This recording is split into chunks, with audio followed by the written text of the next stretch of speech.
কখনো সময়কে অভিশাপ দিও না, কারণ স্বয়ং আল্লাহই হলেন আদ-দাহার। তিনি নিজেই সময়।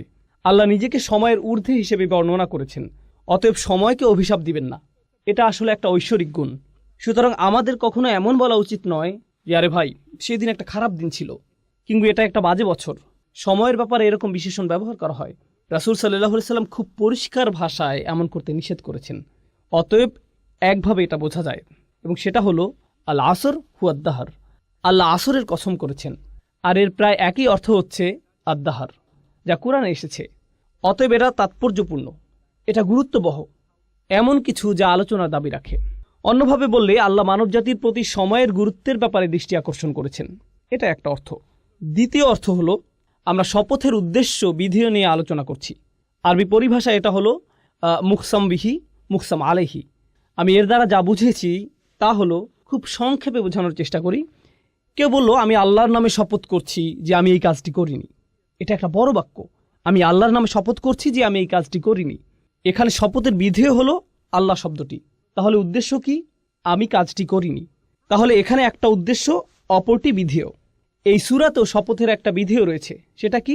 ওয়াল আসর। তাহলে উদ্দেশ্য কি? ইন্নাল ইনসানা লাফি খুসর। আল্লাহ বলেন তিনি সময়ের নামে শপথ করছেন, কালের নামে শপথ করছেন। তারপর তিনি ঘোষণা দিয়েছেন যে সকল মানুষ চরম ক্ষতির মধ্যে ডুবে আছে। সুতরাং এখানে বিধেয় হলো সময়, আর উদ্দেশ্য হচ্ছে মানুষের চরম ক্ষতির মধ্যে থাকা। কোরআনে বা প্রাচীন আরবি অলঙ্কার শাস্ত্রে যখন এভাবে বলা হয়, বিধেয়কে আসলে উদ্দেশ্যের প্রমাণস্বরূপ হিসেবে ধরা হয়।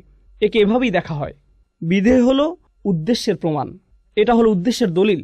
অন্যভাবে বললে, আপনি যদি বলেন মানুষ ক্ষতির মধ্যে রয়েছে, কেউ হয়তো বলল আপনার প্রমাণ কি? এই সূরার আলোকে মানুষের ক্ষতির মধ্যে থাকার প্রমাণ কি? মানুষের দেউলিয়া হয়ে যাবার প্রথম প্রমাণ কি? সময় নিজেই এর প্রমাণ। মানুষ সব সময় কোন জিনিসটি হারাচ্ছে? সময়, রাইট? এটা এমন একটা সম্পদ যা আমরা কখনোই ধরে রাখতে পারি না। আমরা কখনোই এই ঘন্টা, এই সময়, এই সেকেন্ড এগুলো ধরে রাখতে পারি না। এটা চলে যাচ্ছে, আর এটা এভাবে চলে যেতেই থাকবে। এটা এমন কিছু নয় যে আপনি সঞ্চয় করে রাখবেন, পরে প্রয়োজন মতো ব্যবহার করবেন। আর বলে রাখি, আমরা কিন্তু অনেক সময় ইতিমধ্যেই হারিয়ে ফেলেছি।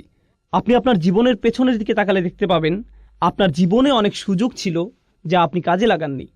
আপনি আপনার সময়কে সুন্দরভাবে কাজে লাগাতে পারতেন, কিন্তু আপনি লাগাননি।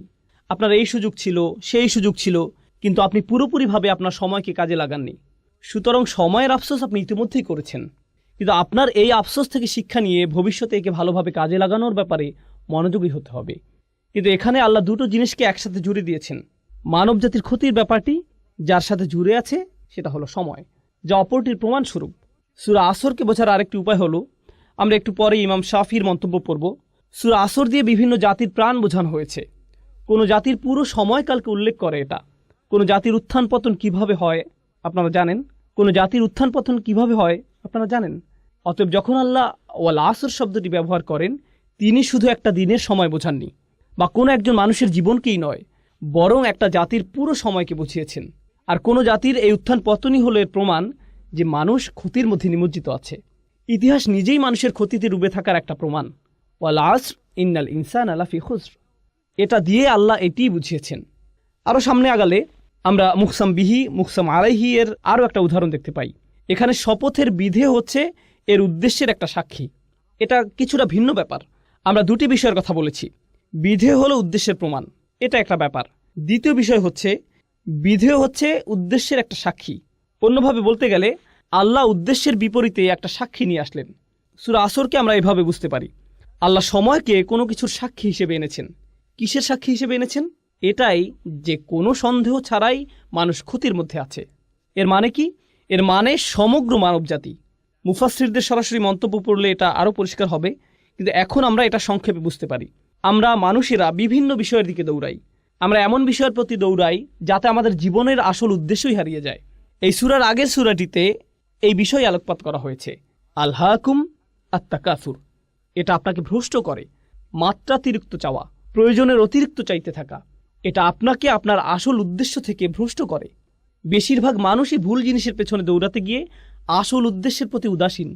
তারা ভুল জিনিসের দিকে ছুটছে। এখন আমরাই কি প্রথম মানুষ যারা সম্পদের পিছনে ছোটে, বা সুন্দর বাড়ির প্রতি ছোটে, অথবা সুন্দরী কোনো মেয়েকে বিয়ে করতে আগ্রহী, ইত্যাদি ইত্যাদি?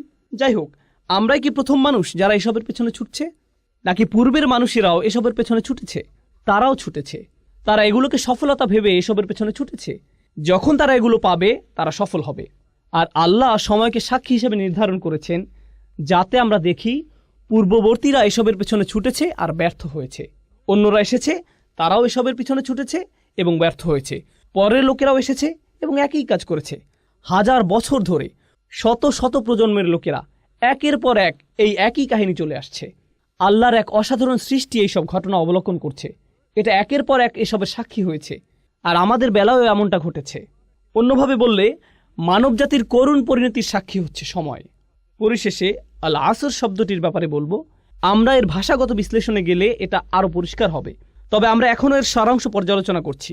এর সারাংশের আরও একটি ব্যাখ্যা হলো, আসরের অন্যতম অর্থ হলো এমন সময় যা শেষ হয়ে যায় বা শেষের সময়। এমনকি আসরের নামাজও দিনের শেষাংশে পড়া হয়, তাই না? যখন সময় শেষ হয়ে যায়। আর ঐতিহাসিকভাবে বললে প্রাচীনকালে, বিশেষ করে আরব সমাজে, আসরকে ধরা হতো এমন সময় হিসেবে যখন ব্যবসায়ী বা পর্যটকরা খুব তাড়াহুড়া করত। যখন রাত নেমে আসতো তখন তারা অনেক বিপদের আশঙ্কা করত, হয়তো তারা তাদের সম্পদ হারিয়ে ফেলতে পারে, এমন ভয় পেত। সুতরাং বেশিরভাগ হাসাল এবং বাসাল হতো আসরের সময়। সেটা ছিল সবচেয়ে ব্যস্ত এবং তাড়াহুড়ার সময়। এমনকি এটাও শপথ হিসেবে নেওয়া হয়েছে। আল্লাহ দিনের অন্যান্য সময় শপথ হিসেবে ব্যবহার করেছেন। তিনি বলেন, অসুবহি ইদা আসফার ওয়াল ফাজরি ওয়া লায়ালিন আশর ওয়াদ-দুহা। এগুলো দিনের বিভিন্ন সময়ের বর্ণনা। আল্লাহ দিনের ভিন্ন সময়ের বর্ণনা দিয়েছেন। তিনি দিনের বিভিন্ন সময়ের কসম করেছেন। এমনকি ওয়ান নাহারি ইদা তাজাল্লা, রাইট, দিনের বেলার বর্ণনা। কিন্তু আসরের বর্ণনার বিশেষত্ব হচ্ছে এটা এমন সময় যা দিয়ে তাড়াহুড়া করা বোঝায়। অন্যভাবে বলতে গেলে এই সূরার সামনের দিকে আমরা পড়ব, আল্লাহ আমাদেরকে যা করতে বলেছেন তা সম্পন্ন করার জন্য আমাদের অনেক সময় হাতে নেই। এটা একটা জরুরি অবস্থার মতো, যা করার তাড়াতাড়ি করতে হবে। কারণ আমরা আমাদের জীবনের ভোর পার করে এসেছি, আমাদের জীবনের সূর্যাস্তের সময় ঘনিয়ে আসছে। সুতরাং আমাদের যা করার এখনই করতে হবে। আমাদের সময় শেষ হয়ে যাচ্ছে, সময় ফুরিয়ে যাচ্ছে। এই ধারণাটি ছোট একটা শব্দ আল আসর দিয়ে বোঝানো হয়েছে। সুতরাং এই শপথের শেষ মাহাত্ম্য হচ্ছে এতে তাড়াতাড়ি করার কথা বলা হয়েছে। এখানে বেশ কজন আলেমের মধ্যে মুফতি মুহাম্মদ শফি অন্যতম, যিনি সূরা আসরের মানুষের যে ক্ষতির কথা চিত্রিত হয়েছে তার তুলনা করেছেন এমন একজনের সাথে যে বরফ বিক্রি করছে। প্রাচীনকালে তো ফ্রিজ ছিল না, তাই না? সুতরাং বরফ বিক্রেতার তো খুব বেশি সময় নেই, আর এটা দ্রুত গলে শেষ হয়ে যাচ্ছে। তাকে এই সময়ের মধ্যেই ক্রেতার কাছে পৌঁছাতে হবে এবং এগুলো বিক্রি করতে হবে। আর যদি সময় ফুরিয়ে যায় তাহলে এই সকল পরিশ্রম বৃথা যাবে। অতএব তার যে কাজ তা তাড়াতাড়ি সম্পন্ন করতে হবে। এই সূরার মাঝের আয়াতের সারাংশ নিয়ে আমরা পরে আলোচনা করব। শেষ আয়াতটি নিয়ে একটা কথা এখানে বলতে চাই। মূলত সূরা আসরের শেষ আয়াতটিতে 4টি অংশ আছে, এমনটি ভাবা হয়। অবশ্যই সহজ করে দেখলে এমনই মনে হবে। ইল্লাল্লাযীনা আমানু প্রথম অংশ, আমিলুস সলিহাত দ্বিতীয় অংশ, ওয়াতাওয়াসাউ বিল হক তৃতীয় অংশ, ওয়াতাওয়াসাউ বিস সবর চতুর্থ অংশ। তাহলে এখানে 4টি শর্ত রয়েছে। প্রথম শর্ত হলো যারা ঈমান আনবে, দ্বিতীয় হলো যারা সৎ কাজ করবে, ভালো কাজ করবে, তৃতীয় হলো তারা তাদের সর্বোচ্চ চেষ্টা দিয়ে একে অপরকে সত্যের কথা বলবে, চতুর্থ হলো ধৈর্যের ব্যাপারেও তারা একই কাজ করবে। এগুলো হলো উল্লেখিত 4টি শর্ত। কিন্তু এর সারাংশ বোঝার জন্য আমরা এখন যে বিষয়টি বুঝবো তা হলো এই 4টি বিষয় হচ্ছে আসলে একটা বিষয়। এদেরকে দেখতে 4টি আলাদা বিষয় মনে হলেও এগুলো আসলে একটা বিষয়। এগুলো হলো লাজেম ও মালজুম। এগুলো আবশ্যিকভাবে একটা অপরটির সাথে যুক্ত। এগুলোকে আসলে আলাদা করা যায় না। আর আসলে বাকি সব কিছুই প্রথমটির ফলাফল, সেটা হচ্ছে ঈমান। প্রথম যে বিষয়টি বলা হয়েছে তা হলো ঈমান, আর এরপর আরও 3টি বিষয় বলা হয়েছে। আমরা এখানে শিখব যে যার সত্যিকার অর্থে ঈমান আছে তার সাথে বাকি 3টি বিষয় আবশ্যিকভাবে ঘটবে, অবশ্যই ঘটবে। আর যদি সেগুলো না হয় তাহলে ভাবুন কি পরিপূর্ণ হয়নি? ঈমান। অতএব কেউ যদি তার ঈমান আছে কিনা পরীক্ষা করতে চায়, সে সূরা আসরে বর্ণিত ঈমানের ন্যূনতম পরিমাণ যাচাই করে দেখতে পারে। ঈমানের ফলাফল কি? কেউ ঈমান আনলে এর পরে কি ঘটে? আমিলুস সলিহাত, তাওয়াসাউ বিল হক, তাওয়াসাউ বিস সবর। যদি এই বিষয়গুলো না ঘটে তাহলে নিশ্চয়ই ঈমানের কোথাও ঘাটতি আছে। আর বলে রাখি, এই সবগুলোই একটি অপরটির সাথে গভীরভাবে জড়িত। ধরা যাক আপনি যদি দ্বিতীয় পয়েন্টটি নেন, আমিলুস সলিহাত, তারা সৎ কাজ করে। এরপরে কি আছে? তারা সত্যকে উপভোগ করে। তারা ভালো কাজ শুধু নিজেদের মধ্যে রাখে না, প্রচলিত অর্থে এই ভালো কাজ অন্যদের মধ্যেও ছড়িয়ে দেয়, সত্যকে অন্যদের মধ্যে ছড়িয়ে দেয়। অন্যভাবে বললে, আপনি যদি সত্যিই ভালো কাজ করেন, এটা শুধু আপনার নিজের কাছে রাখা আপনার জন্য অসম্ভব হবে। এটা সম্ভব নয়। অবশ্যম্ভাবীভাবেই আপনি এটা অন্যদের কাছে ছড়িয়ে দেবেন। এটাই ভালো কাজের নমুনা। আর যখন আপনি অন্যদের মধ্যে ছড়িয়ে দেবেন, আপনি কিছু মানুষ পাবেন যারা আপনার এই কাজকে পছন্দ করবে, আবার কিছু মানুষ পাবেন যারা আপনার এই কাজকে ঘৃণা করবে। আর যখন আপনি এমন কিছু মানুষ পাবেন যারা আপনার কাজকে ঘৃণা করছে, আপনি আবশ্যিকভাবেই নিজের মধ্যে কি তৈরি করবেন? সবর। আপনার অবশ্যই এটা থাকতে হবে। এগুলো প্রত্যেকটি সম্পর্কযুক্ত বিষয়, এগুলো একটা অপরটির সাথে যুক্ত। আর সামনে এগুলো নিয়ে আমরা আরও যাচাই করবো ইনশাআল্লাহ তাআলা। এই জন্য এই সূরাটি ইমানের বিভিন্ন ফলাফলকে সবচেয়ে সুন্দরভাবে ফুটিয়ে তোলে, যা কোরআনে দু একবার এসেছে। কখনো আল্লাহ বলছেন আল্লাযীনা আমানু, আল্লাযীনা আমানু, শেষ, ব্যাস। কারণ বাকিটুকু কি? ইমানের ফলাফল। সুতরাং আপনি যদি ইমানকে ভালোভাবে বুঝতে পারেন, তাহলে বাকিটুকু এমনিই বুঝে যাবেন। কখনো আল্লাহ একটু বাড়িয়ে বলেছেন আল্লাযীনা আমানু ও আমিলুস সলিহাত, দুটি বিষয় বলা হয়েছে। কিন্তু এই সূরায় তিনি দুটি বিষয় বলেননি, তিনি চারটি বিষয় বলেছেন। আর আপনি যদি লক্ষ্য করেন, এগুলোর মধ্যে শেষের দুইটি কি?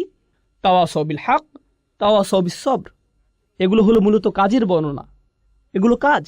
সুতরাং আমিলুস সলিহাত একটা কাজ, তাওয়াসাউ বিল হক, তাওয়াসাউ বিস সবর, এই দুটিও হলো আমল, আমালাইন, এই দুটিও কাজ। অন্যভাবে বললে আমরা এখানে জানতে পারলাম যে আল্লাহ দুটি কাজের প্রতি আলোকপাত করেছেন। আমি গতকালও এটা নিয়ে বলেছি, আল্লাহ এখানে এমন দুটি বিষয়ের প্রতি আলোকপাত করেছেন যা সাধারণত মানুষ এড়িয়ে যায়। যখন তারা ভালো কাজের চিন্তা করে, যখন তারা ভালো কাজ করতে চায়, এগুলো তারা সাধারণভাবে ভাবে না। তাই এখানে এই দুটি বিষয় পরিষ্কারভাবে বলে দেওয়া হয়েছে, যাতে মানুষ বুঝতে পারে যে এগুলো হচ্ছে ন্যূনতম। তাওয়াসাউ বিল হক, তাওয়াসাউ বিস সবর, এগুলো সাথে জুড়ে দেওয়া হয়েছে। এখন আমি আপনাদেরকে একটা দৃশ্য কল্পনা করতে বলবো। আমি নিজেও এটা থেকে উপকৃত হয়েছি, যা আমার শিক্ষক ডক্টর আব্দুস সামি একটা দার্সে বলেছিলেন।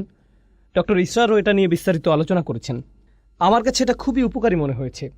আর সূরা আসরের তাফসিরে যাওয়ার আগে আমরা এর শিক্ষাগুলো নিয়ে আলোচনা করব, এর সারাংশ বুঝব। আমরা এই সূরার শিক্ষাগুলো একজন অমুসলিমের যৌক্তিক দৃষ্টিভঙ্গির আলোকে বোঝার চেষ্টা করব। যখন আপনি একটা সমস্যার সম্মুখীন হন, হয়তো কারোর সাথে বিবাদ, জীবনের কোনো সমস্যা, যে কোনো সুস্থ স্বাভাবিক মানুষ এই অবস্থায় সর্বপ্রথম কি করবে? সে সর্বপ্রথম যেটা করবে তা হলো তার সেই সমস্যাটির অবস্থাটি ভালোভাবে যাচাই করবে। প্রথম কাজ হলো এর আসল অবস্থা বোঝা, এর সত্যিকারের কারণ খুঁজে বের করা। আপনি নিশ্চয়ই মানুষ কি বলে তা দিয়ে এটা যাচাই করবেন না, আপনি নিজেই ঘেঁটে দেখবেন। আর এটা যত বড় সমস্যা, আপনি তত ভালোভাবে এর সত্যতা যাচাই করবেন। আপনি নিজে এর প্রকৃত অবস্থা খুঁজে বের করবেন। এখানে মুসলিম হওয়ার সাথে কোনো সম্পর্ক নেই, বরং এখানে সততার প্রশ্ন। একজন সৎ মানুষ, একজন সৎ বিচারক অবশ্যই এটা করবেন। ধরুন আপনার পরিবারে কোনো বিষয় ঝগড়া লেগেছে, আপনার পরিবারের কিছু সদস্য কোনো বিষয় ঝগড়া করছে, আর তারা বিষয়টি আপনার সামনে উপস্থাপন করলো। অসৎভাবে আপনি কি করলেন? আপনি হয়তো আপনার একজন কাজিনকে পছন্দ করেন না, আপনি অন্যজনকে পছন্দ করেন। আপনি যাকে পছন্দ করেন না তার বিরুদ্ধে আপনার রায় দিয়ে দিলেন, ঠিক? কিন্তু সত্যিকারের সততা বা ন্যায় বিচার কি? সেটা হলো আপনি প্রথমে ঘটনার প্রকৃত অবস্থা যাচাই করবেন, ওকে? এরপর আপনি যখন সত্যটি খুঁজে পেলেন, তখন আর এটা খুঁজে পাওয়াই যথেষ্ট নয়, বরং আপনি অবশ্যই এর পক্ষে দাঁড়াবেন, আপনি এর পক্ষে রায় দিবেন। আপনাকে এই সত্যের পক্ষে কাজও করতে হবে। এটাও হতে পারে যে আপনি সত্যটি খুঁজে পেয়েছেন, কিন্তু আপনি সেই সত্যটি পছন্দ করছেন না। আর যখন আপনি সেটা পছন্দ করছেন না, আপনার মন সেই সত্যের পক্ষে কাজ করতে সাড়া দিচ্ছে না। সুতরাং আপনি যা সত্য হিসেবে বিশ্বাস করছেন তা আপনার কাজে পরিলক্ষিত হচ্ছে না। আমরা এমন অবস্থাকে কি বলি? বিশ্বাসঘাতকতা। এটাই নিফাক, এটাই বিশ্বাসঘাতকতা। কিন্তু আপনি যদি কোনো কিছুকে সত্য হিসেবে খুঁজে পান, তখন এটা নিয়ে বাঁচা, এতে লেগে থাকা, বাস্তবায়ন করা, কাজে লাগানো, এটা আপনার সততার মধ্যে পড়ে। আর এটাই আবশ্যিক ফলাফল। এখন আপনার নিজের মধ্যে এটা নিয়ে আসা একটা ব্যাপার যে এটা অন্যায়, আমি এটা আর করব না। আমি খুঁজে পেয়েছি যে এটা একটা খারাপ কাজ, আমি আর কখনো এটা করব না। আমি খুঁজে পেয়েছি এটাই আমার করা উচিত, অতএব আমি এটাই করব। এখন আপনি যখন দেখেন অন্যরা এটা করছে, আমরা এমন একটা সমাজে থাকি যেটা নিজের চরকায় তেল দাও এই নীতিতে চলে। এটা নবীদের নীতি ছিল না, এটা মুসলিমদের নীতি নয়। আমি বলতে চাচ্ছি, যদি নবীরা শুধু নিজেদের চরকায় তেল দিতেন, তাহলে নামাজ ও আল্লাহর জিকির ব্যক্তিগত হতো। সূরা মুজাম্মিলে আমরা দেখি নবী করিম সাল্লাল্লাহু আলাইহি সাল্লামকে বলা হচ্ছে, কুমিল লাইলা ইল্লা কলিলা নিসফাহু আও ইনকুস মিনহু কলিলা আও জিদ আলাইহি ওয়ারাত্তিল কুরআনা তারতিলা। কুরআন পড়ো, আল্লাহকে স্মরণ করো, এটা তার নিজের জন্য। কিন্তু অন্য সূরায় আমরা কি দেখতে পাই? মুজাম্মিল ছাড়া অন্য সূরা কোনটি? মুদ্দাসসির। ইয়া আইয়ুহাল মুদ্দাসসির কুম ফাআনযির ওয়া রাব্বাকা ফাকাব্বির। ওঠো, যাও, সতর্ক করো। কাকে সতর্ক করো? অন্যদেরকে। তাদের বলো যে তারা যা করছে তা ভুল। এখন আপনি যদি আপনার সামনে কোনো কিছুকে ভুল হিসেবে জানেন আর আপনার সামনে তা হয়ে থাকে, মানুষ হিসেবে আপনি এটা মানতে পারবেন না। আপনি বলবেন তোমাদের এটা করা উচিত নয়। আপনাদেরকে একটা বাস্তব উদাহরণ দেই। ধরুন আপনি জানেন অন্যদের মাল সম্পদ নষ্ট করা ভালো নয়, এগুলো মানুষের হক, মানুষের মাল সম্পদের ক্ষতি করা অনুচিত। আপনি হয়তো রাস্তা দিয়ে যাচ্ছেন, কিছু বাচ্চা রাস্তায় ক্রিকেট খেলছে, আপনি দেখছেন ওরা খুব জোরে বল করছে, আর এটা গিয়ে অন্যের গাড়িতে লাগলো। এখন আপনি নীতিটা জানেন, নীতিটা হলো তাদের এটা করা উচিত নয়। আপনি নিজে এটা করছেন না, সুতরাং আপনি নিজে কোনো খারাপ কাজ করছেন না, আপনি অপরাধী নন, ঠিক আছে। কিন্তু সেটা কি যথেষ্ট? আপনি দেখে হেঁটে যাবেন, নাকি আপনার মাথায় আসবে যে আমার এদেরকে বলা উচিত যে এই কাজটি ঠিক নয়, আমি তাদেরকে বলি যে তাদের অন্যদের ক্ষতি করার কোনো অধিকার নেই, আমার ন্যায়ের পক্ষে দাঁড়ানো উচিত। যখন আপনি ন্যায়ের পক্ষে দাঁড়াতে চাইবেন তখন আপনার মাথায় অন্য চিন্তা আসবে যা আপনাকে ন্যায়ের পক্ষে দাঁড়াতে দিবে না। আপনার মাথায় কি আসবে? এরা সবাই মিলে আমাকে পেটাতে পারে, আমাকেই বল বানিয়ে খেলতে পারে, তাই না? গাড়ি ভাঙার বদলে আমাকেই ভেঙে দিবে, অতএব আমার মুখ বন্ধ রাখা উচিত। আমি জানি যে এটা খারাপ, আমি নিজে এটা করব না, কিন্তু আমার এই সাহস নেই যে আমি এদেরকে থামতে বলবো। আমি জানি এটা আমার করা উচিত, আমি অবশ্যই করব, কিন্তু আমার এই সাহস নেই যে আমি অন্যকে বলবো তোমারও এটা করা উচিত। অন্তত পক্ষে কাউকে বলুন। আপনি যদি কাউকে বাধ্য করতে না পারেন, অন্তত তাকে বলুন।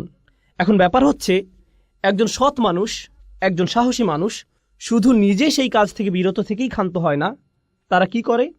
তারা এটা নিয়ে কথা বলে। আর কাফিররাও এটা করে, অমুসলিমরাও এটা করে, মুশরিকরাও এটা করে। এদেরকেও হয়তো বিশ্বাস করে যে প্রাণীদের হত্যা করা উচিত নয় ইত্যাদি। তারা শুধু নিরামিষাশী হয় না, তারা কি হয়? প্রাণী অধিকার সংরক্ষক। তারা জনসম্মুখে তাদের দাবি জানায়। কোনো ব্যাপারে তারা প্রথমে নিজেরা বিশ্বাস করে, এরপর তারা নিজেরা সেটা মানে। এরপর কি করে? তারা জনসম্মুখে এর দাবি জানায়, এমনকি এর জন্য তারা মার খায় কিংবা হয়তো নির্যাতনের শিকার হয়। এরা কিন্তু মুসলিম নয়।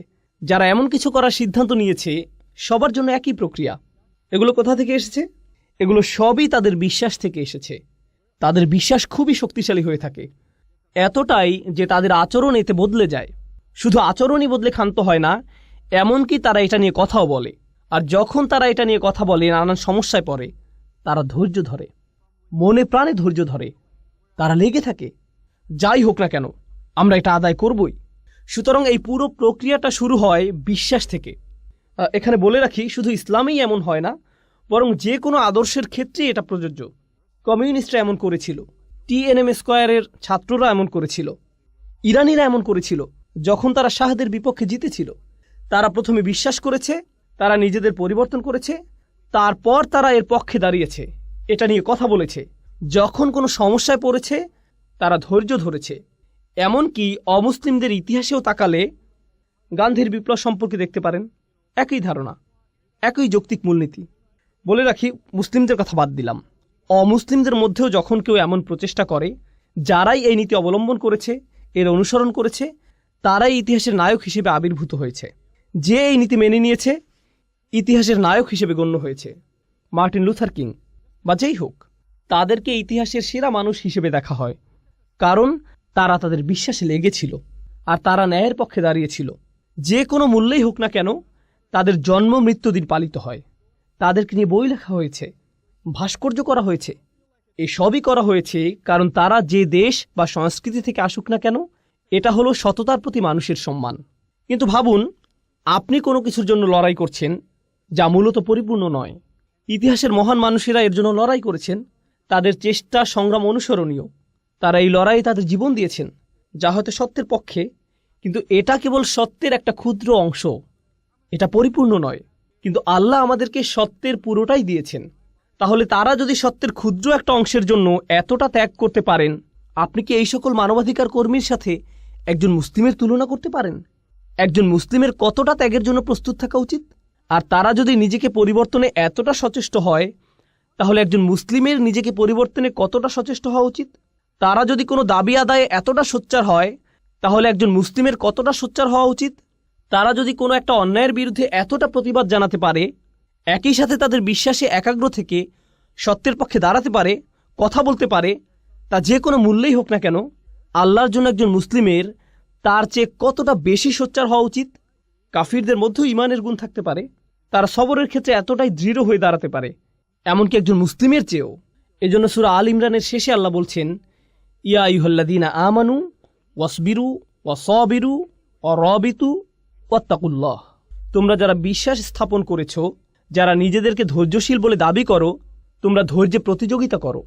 অর্থাৎ আপনার শত্রুদের মধ্যেও সবর আছে, তাদের বিশ্বাস আছে, তারা সেই অনুযায়ী কাজ করে। আর এটা যত কঠিনই হোক না কেন, আমাদের ধৈর্য ধরতে হবে, আমাদের সামনে এগিয়ে যেতে হবে। আপনাকে তাদের সাথে সবরের প্রতিযোগিতায় নামতে হবে এবং প্রতিনিয়ত এটা চালিয়ে যেতে হবে। ওয়ারাবিতু ওয়াত্তাকুল্লাহ। আর আপনার এমন কিছু আছে যা তাদের নেই। আপনার তাকওয়া আপনাকে শক্তি দেবে, তাদের তাকওয়া নেই, এটা তাদের শক্তি যোগাবে না। আপনি সবরের এই প্রতিযোগিতায় তাদেরকে হারাতে পারবেন। সুবহানাল্লাহ। তাহলে তাফসিরে যাওয়ার আগে এটাই ছিল এই সূরার সারাংশ। এখন ইনশাআল্লাহ তাআলা শুরু করতে পারি। আমরা প্রথমে ওয়াল আসর আয়াতটি নিয়ে শুরু করব। আমরা ইতিমধ্যে শপথ ও তার মাহাত্ম্য নিয়ে আলোচনা করেছি। তাহলে আমরা কিছু সাহাবী এবং সালাফদের মন্তব্য পড়তে চাই। আমরা ইবনে আব্বাস রাদিয়াল্লাহু তাআলা আনহুর মন্তব্য দিয়ে শুরু করব। তিনি বলেন, এটা যুগের প্রতি ইঙ্গিত করে, অর্থাৎ বিভিন্ন জাতির সময়কালকে এবং বিভিন্ন যুগ ও শতাব্দীর প্রতি, যা মানবজাতি পার করে এসেছে। অন্যভাবে বললে, যখন আমরা বলি মানুষ ক্ষতির মধ্যে থাকার প্রমাণ হিসেবে আল্লাহ মানবজাতির সমগ্র ইতিহাসকে দাঁড় করিয়েছেন, এমনকি আজ পর্যন্ত, এটাই ইবনে আব্বাস রাদিয়াল্লাহু তাআলা আনহু এক কথায় বলেছেন। ইবনু কিসান বলেছেন, আসর বলতে দিন ও রাত্রিকে বোঝানো হয়েছে। অন্যভাবে বললে, মানুষের রাত ও দিনের মধ্যে পার্থক্য অনুধাবন করে বোঝা উচিত যে সে ক্ষতির মধ্যে আছে। একজন মুসলিম যখন রাতের আধার দেখে এবং যখন সে দিনের আলো দেখে, সুবহানাল্লাহ। সুতরাং এটা বলা খুব সহজ যে দেখুন তারা কি বলছে, কিন্তু যখন তারা এটা বলছে, এর অর্থ আসলে কি? কুরআন পড়ে আমরা কি বুঝলাম, আর দিন বা রাতকে আমরা কিভাবে দেখি, আর কিভাবে আমরা সময়কে দেখি, এগুলো প্রবাহমান বিষয়। মাঝে মাঝে আমরা সালাফদের বিভিন্ন তাফসির দেখি, এক শব্দ বা দুই শব্দ, পুরো আয়াতের তাফসির মাত্র একটা শব্দ।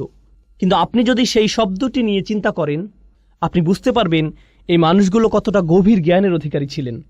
তারা খুব অল্প কথায় অনেক কিছু বলে গিয়েছেন। এটা আমরা বললে অনেক কথার প্রয়োজন হয়, কিন্তু তারা খুব অল্প কথায় অনেক কিছু বলেছেন।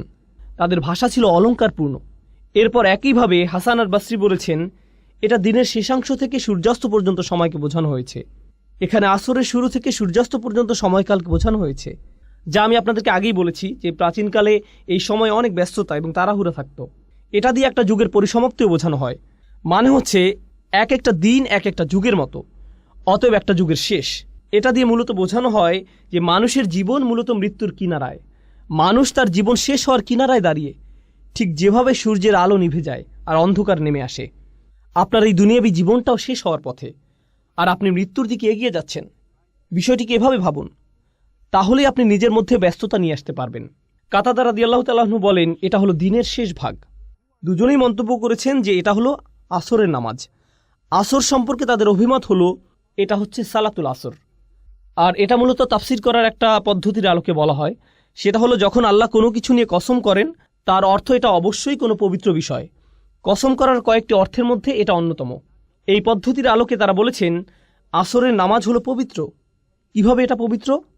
আল্লাহ বলেন, হাফিজু আলাস সালাওয়াত ওয়াস সালাতিল উস্তা, তোমরা নামাজকে সংরক্ষণ করো, বিশেষ করে মাঝের নামাজকে। আর মাঝের নামাজ কোনটা? আসরের নামাজ। অতএব আল্লাহ এখানে আসরের নামাজের জন্য বিশেষভাবে একটা পয়েন্ট বলেছেন। আসরের নামাজের ব্যাপারে কেন তিনি বলেছেন? কারণ সেই সমাজের সাথে মিলিয়ে বলেছেন। সেই সমাজে কখন তারা সবচেয়ে বেশি ব্যস্ত থাকত? আসরের সময়। তখনই মিটিং হতো, আসল কাজটা তখনই করা হতো। দোকানপাট তখনই সবচেয়ে ব্যস্ত থাকত।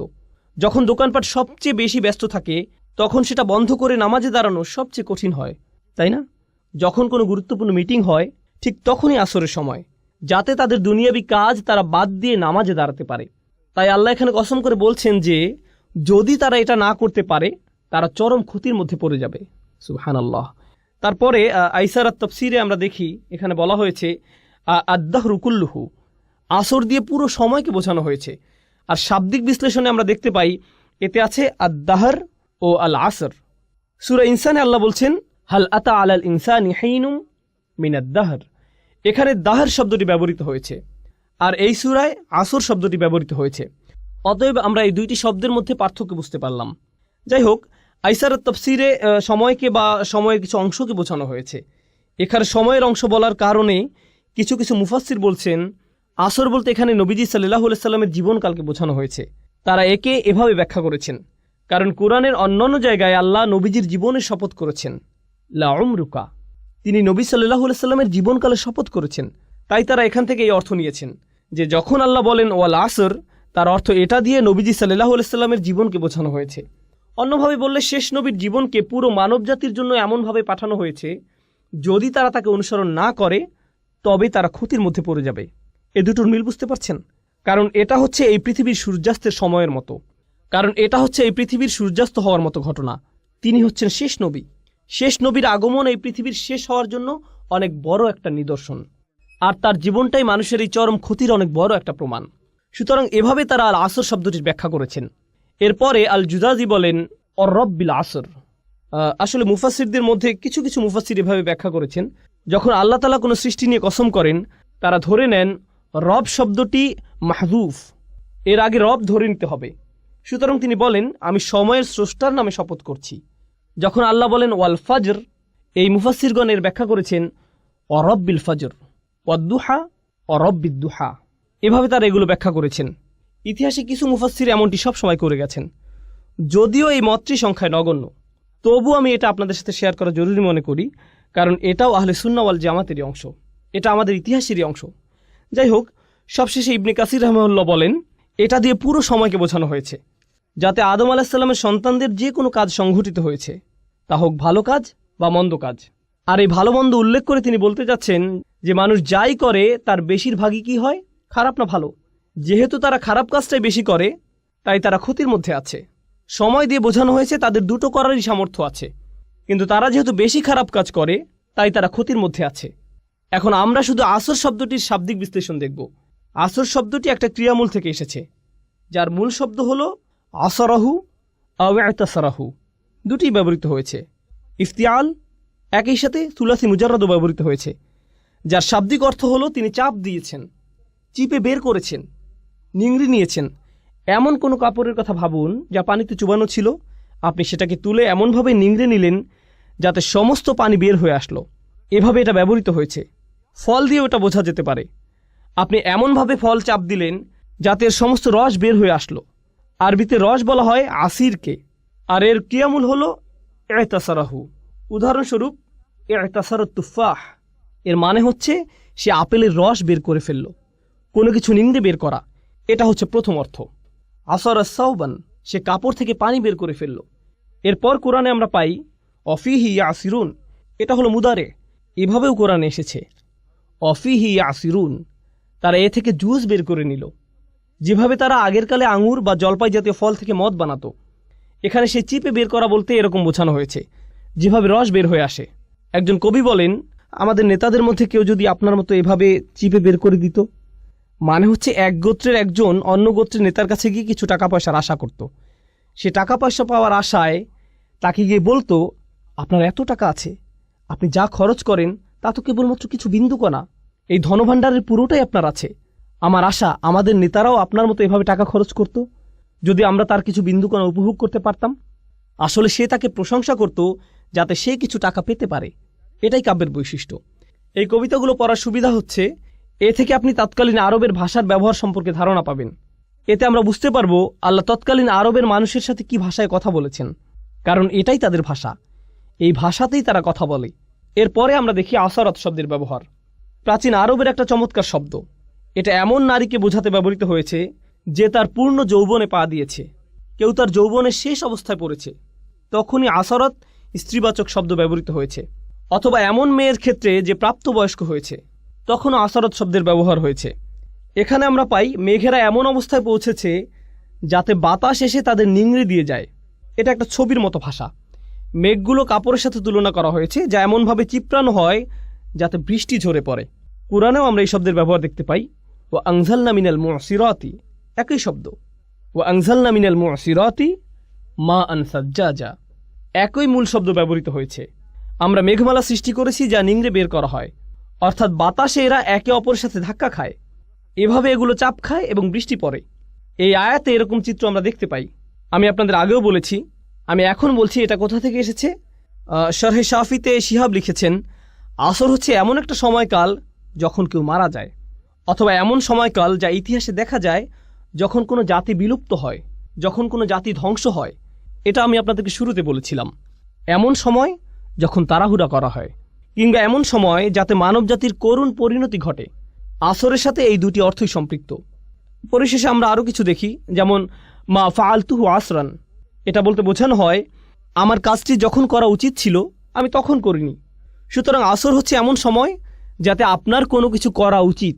সূরা আসরে এটা যেভাবে প্রয়োগ করা হয়েছে সেটা আমরা এভাবে বুঝতে পারি, ওয়াল আসর ইন্নাল ইনসানা লাফি খুসর। মানুষ নিঃসন্দেহে ক্ষতির মধ্যে আছে, আর এর পরিবর্তনের সময়টি হচ্ছে এখন, এই মুহূর্তে এটা পরিবর্তন করা উচিত। আসর শব্দের এটা একটা মাহাত্ম্য। একইভাবে এমন সময় এসেছে যখন তার আসার কথা নয়, যখন তার আসার কথা নয়, এমন সময় যখন তার আসার কথা নয়। এগুলো হচ্ছে শুধুমাত্র আসর শব্দের অর্থ।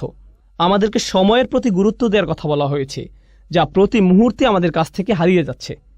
মুফাসসিরদের বিভিন্ন মন্তব্যের সূক্ষ্ম ব্যবহার বা ব্যাকরণগত পর্যালোচনা আমাদের কাছে কিছুটা কঠিন লাগতে পারে, কিন্তু আসুন আমরা ভেবে দেখি এটা কিভাবে আমাদের কাজে লাগতে পারে।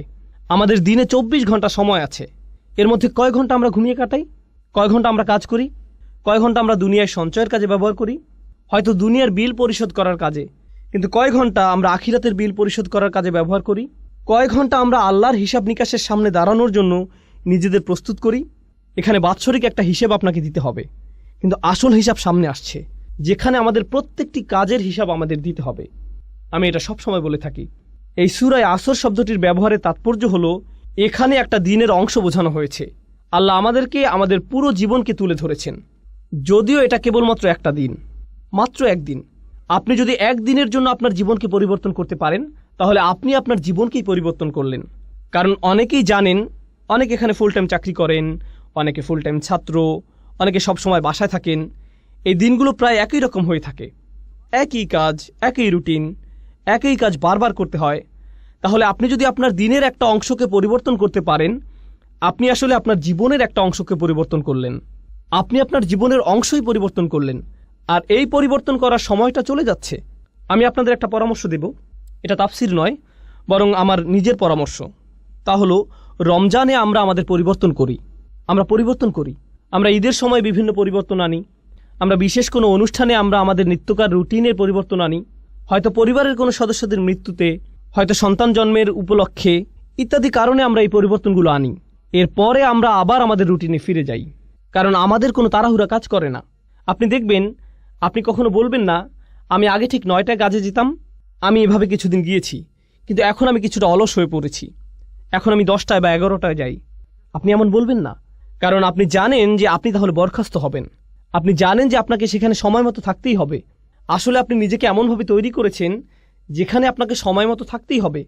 আপনার প্রতিদিন সেখানে সময় মতো উপস্থিত হওয়া ছাড়া কোনো উপায় নেই, এছাড়া আপনার কোনো পথ নেই। এভাবে ভাবার কারণে আপনার ধারাবাহিকতা ধরে রাখা সহজ হয়েছে। এখন আর এটা তেমন কোনো কঠিন বিষয় নয়, আপনাকে এটা করতেই হবে। এই নিয়ে দুইবার ভাবার প্রয়োজনও নেই। কেউ আপনাকে হয়তো বলল, ভাই তুমি এটা কিভাবে পারো? আমাকে এটা করতেই হবে।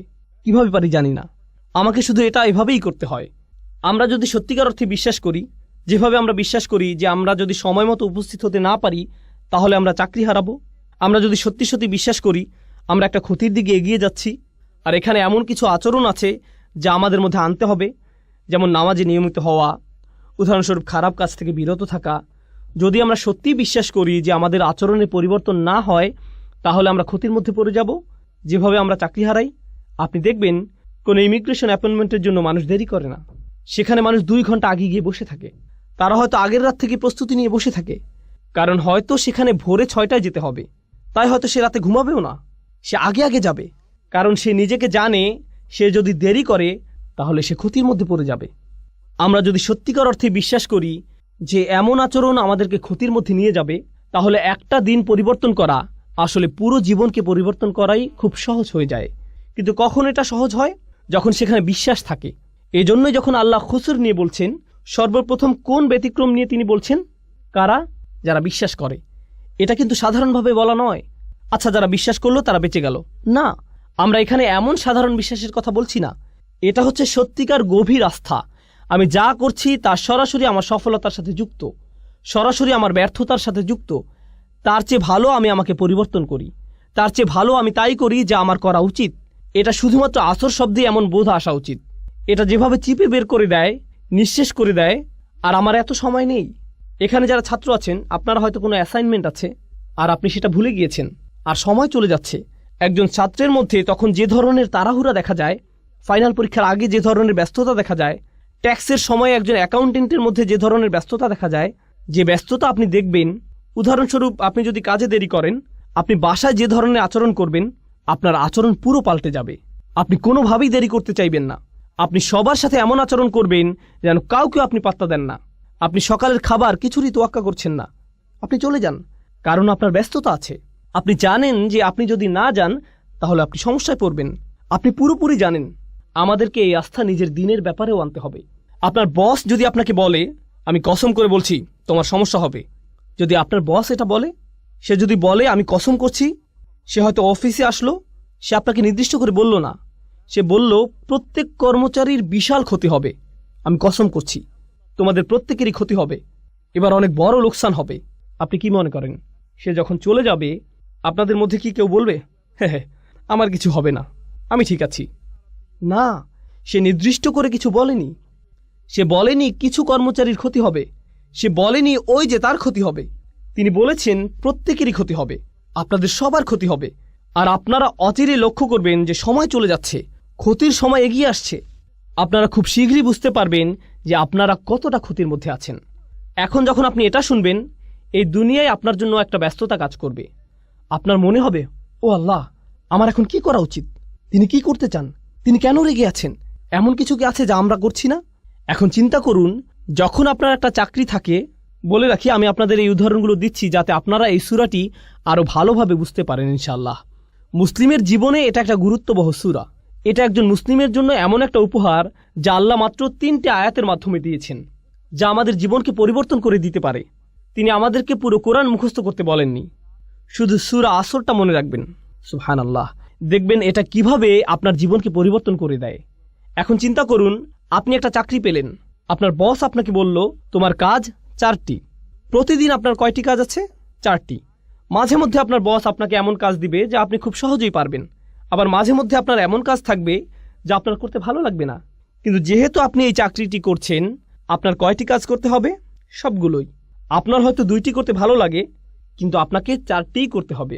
2টি আপনার ভালো লাগে, 2টি আপনার ভালো লাগে না, কিন্তু 4টি কাজই আপনি করেন। এখন যদি কেউ মনে করে, বা আমি যদি মনে করি আমি শুধু 2টি কাজ করব, কারণ আমি এই 2টি খুবই ভালো পারি, আমি বাকি 2টি নিয়ে চিন্তা করব না, আমি এমনকি এগুলো ছুঁয়েও দেখব না। বস যখন দেখবে আমি এই 2টি কতটা ভালোভাবে করেছি, সে কি বাকি 2টির কথা ভুলে যাবে? এগুলো নিয়ে কোনো সমস্যা হবে না? তাহলে আপনি বাকি 2টি কাজ করলেন না। আপনার বস 1 সপ্তাহ পর আসলো, কত দূর করেছ? কাজের অগ্রগতি কি?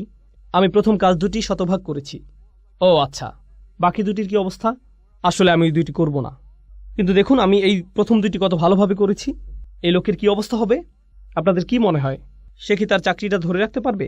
আপনি যদি সম্পূর্ণভাবে সেগুলো নাও করেন, আপনাকে যে 4টি কাজ দেয়া হয়েছে সে 4টি কাজ আপনাকে করতেই হবে। আপনি হয়তো শতভাগ করতে পারেননি, কিন্তু আপনাকে প্রত্যেকটির অন্তত 70 ভাগ কাজ হলেও করতে হবে। এটা কোনো একটা কাজের 100% করার চেয়েও ভালো। বুঝতে পারছেন? তাহলে যখন আল্লাহ 4টি কাজের কথা বলছেন, ইল্লাল্লাযীনা আমানু ওয়া আমিলুস সলিহাত ওয়া তাওয়াসাউ বিল হক ওয়া তাওয়াসাউ বিস সবর, তখন আমরা বলি ঈমান।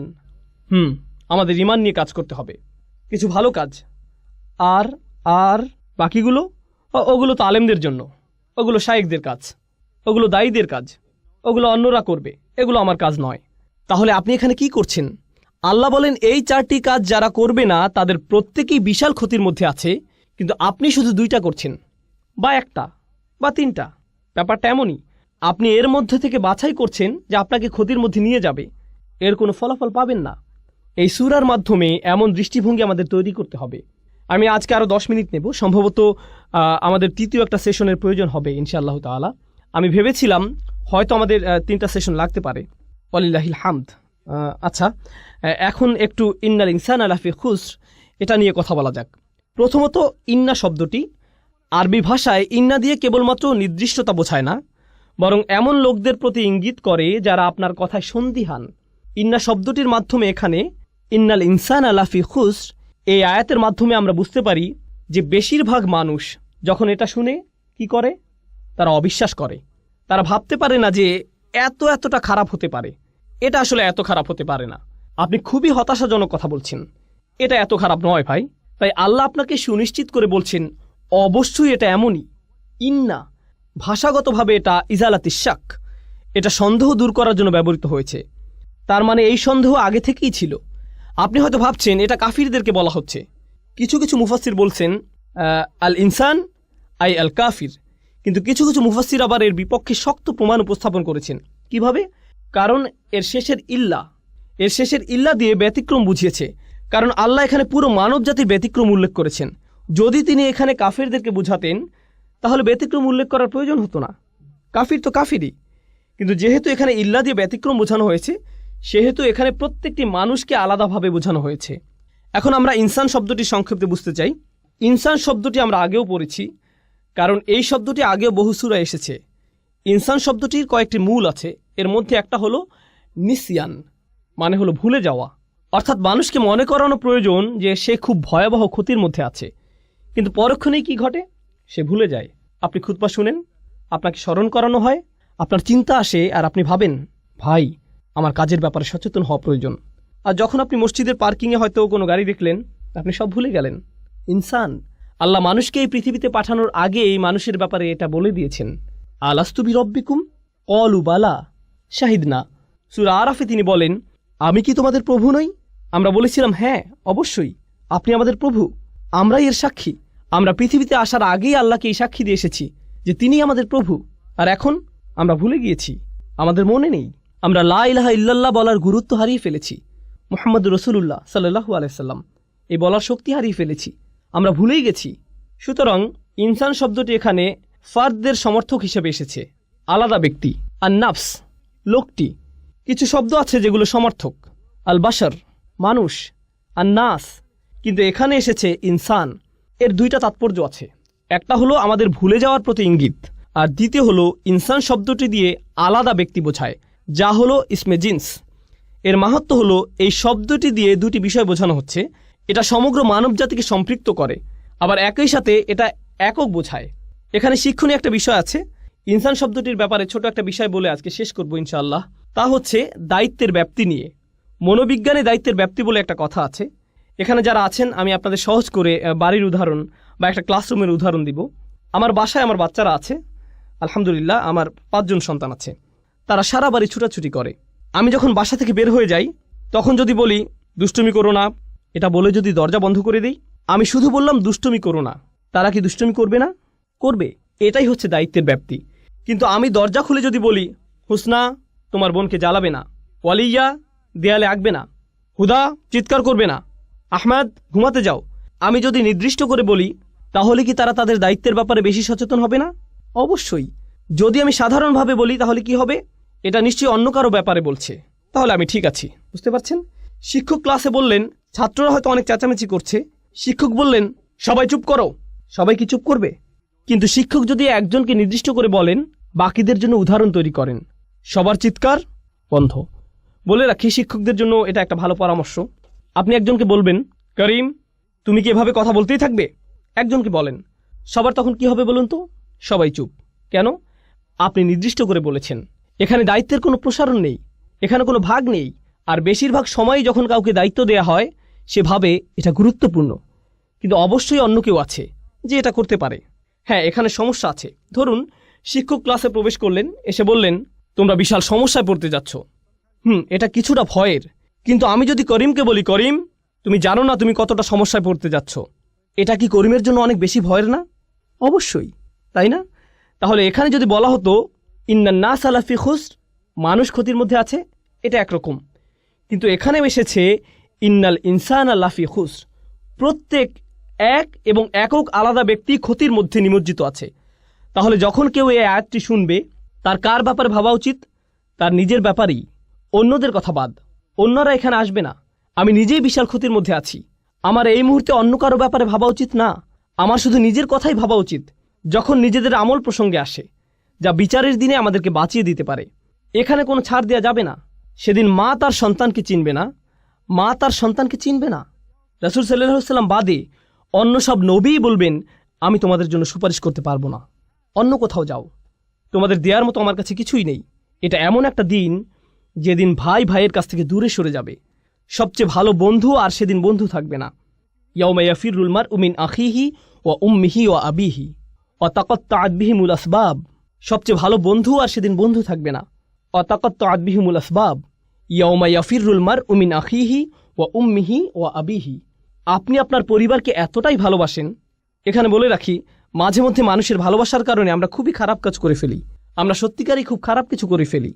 আর সেদিন যাকে জাহান্নামে নিক্ষেপ করা হবে সে বলবে, ওয়ামান ফিল আরদি জামিআ সুম্মা ইউনজিহ। সে আল্লাহকে বলবে, আমি কি আমার সন্তানের বদলে এই আযাব থেকে মুক্তি পেতে পারি? আপনি কি আমার ছেলেকে, আমার সন্তানকে আমার বদলে জাহান্নামের আগুনে দিতে পারেন? সে এভাবেই বলবে। বা আমার স্ত্রীকে, বা আমার ভাইকে, বা আমার মাকে, ওয়া উম্মিহি ওয়া আবিহি ওয়া সাহিবাতিহি, পরিবারের সবাইকে। ওমান ফিল আরদি জামিআ, সে সকল মানুষের দিকে তাকাবে এবং বলবে, ও আল্লাহ, আপনি আমাকে জাহান্নামে দিচ্ছেন, আপনি আমার বদলে এদেরকে জাহান্নামে দিন, এদের সবাইকে, কিন্তু আমাকে বাঁচিয়ে দিন। সুম্মা ইউনজিহ, সে যেন মুক্তি পায়। সুবহানাল্লাহ। এই হলো সেদিনের সম্পর্কের ধরন। এখন চিন্তা করুন, সেদিন আপনি সবাইকে ভুলে যাবেন। তাহলে আমরা এখানে বুঝতে পারছি, আগে আমাদের এই দুনিয়ায় সবাইকে ভোলা উচিত। আপনি তাদের ব্যাপারে পরে ভাববেন। আপনি আগে কার ব্যাপারে ভাববেন? নিজের ব্যাপারেই। আমি বাচ্চাদের অভিভাবকদের আন্তরিকভাবে অনুরোধ করছি, আমি আশা করছি আমরা আমাদের বাচ্চাদের ব্যাপারে অনেক বেশি দুশ্চিন্তায় থাকি। আমরা নিজেদের ব্যাপারে ততটা দুশ্চিন্তায় থাকি না। ও, আমার ছেলেকে ইসলামিক স্কুলে ভর্তি করতে হবে, তাদেরকে একটা ভালো পরিবেশ দিতেই হবে। আপনি নিজে কি ভালো পরিবেশে আছেন? আপনি নিজে কেন অশ্লীল কিছু দেখেন? আপনি কেন অন্যকে গালি দেন? আপনি কেন ব্যবসায় প্রতারণা করেন? আপনি নিজেই কেন সময় মতো নামাজে দাঁড়াতে পারেন না? আমরা যাদেরকে ভালোবাসি তাদের ব্যাপারে এতটাই আন্তরিক যে আমরা আমাদের নিজেদের কথাই ভুলে যাই।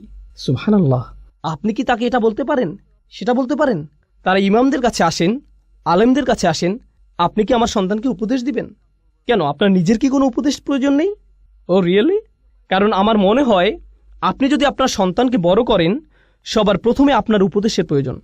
সবার প্রথমে আপনার উপদেশের প্রয়োজন। এতদিন আপনি কি করেছেন? আপনি কোথায় ছিলেন? কোথায় ছিলেন আপনি যখন আপনার নিজেরই বাচ্চাদের জন্য এগুলো করা প্রয়োজন ছিল? সুবহানাল্লাহ। ইন্নাল ইনসানা লাফি খুসর। এই আয়াতের মধ্য দিয়ে আমাদের নিজেদের উপরই সেই দায়িত্ববোধ ফিরিয়ে দেওয়া হয়েছে। আমাদেরকে তাড়াতাড়ি করতে হবে। আসল ব্যাপারটা হচ্ছে, আমরা কেউই সেই ক্ষতি থেকে নিরাপদ নই। আমরা এখনও ক্ষতি নিয়ে আলোচনা করছি না, এটা পরবর্তীতে আলোচনা করব। আমরা এখনও শুধুমাত্র ইন্নাল ইনসান এখানে আছি। আমার মনে হয় আজকের মতো এতটুকুই যথেষ্ট। ইনশাআল্লাহ আগামী মঙ্গলবার ইনশাআল্লাহ আমরা বাকিটুকু পড়ে সূরা আসরের দার্স শেষ করব। ইন্নাল ইনসানা লাফি খুসর। সন্দেহাতীতভাবেই, আলাদাভাবে প্রত্যেক ব্যক্তি যে বারবার ভুলে যায়, সবাই মারাত্মক ক্ষতির মধ্যে ডুবে আছে। তারা যখন এটা বুঝতে পারে, তাদের এটাও বোঝা উচিত যে আল্লাহ শপথ করেছেন যে সময় চলে যাচ্ছে, তাদের নিজেদের পরিবর্তন করার সময় শেষ হয়ে যাচ্ছে। আল্লাহ তাআলা আমাদেরকে সূরা আসরের শিক্ষাগুলো অনুধাবন করার তৌফিক দিন। আল্লাহ তাআলা আমাদের অন্তরে এর শিক্ষাগুলো গেঁথে নেওয়ার তৌফিক দিন, যেন আমরা এগুলো সব সময় স্মরণে রাখতে পারি। আল্লাহ যেন আমাদের সাহাবাদের মতো হওয়ার তৌফিক দেন, যারা যখনই একে অপরের সাথে দেখা করতেন সূরা আসর না পড়ে তারা একে অপরের সাথে বিদায় নিতেন না। ওয়াল আসর ইন্নাল ইনসানা লাফি খুসর ইল্লাল্লাযীনা আমানু ওয়া আমিলুস সালিহাত ওয়া তাওয়াসাউ বিল হক ওয়া তাওয়াসাউ বিস সবর। আল্লাহুম্মা জাআলনা মিনাল্লাযীনা আমানু ওয়া আমিলুস সালিহাত ওয়া তাওয়াসাউ বিল হক ওয়া তাওয়াসাউ বিস সবর। আমিন ইয়া রাব্বাল আলামিন। ইনশাআল্লাহ সবার সাথে আগামী মঙ্গলবার আবার দেখা হবে। ওয়াসসালামু আলাইকুম ওয়া রাহমাতুল্লাহি ওয়া বারাকাতুহু।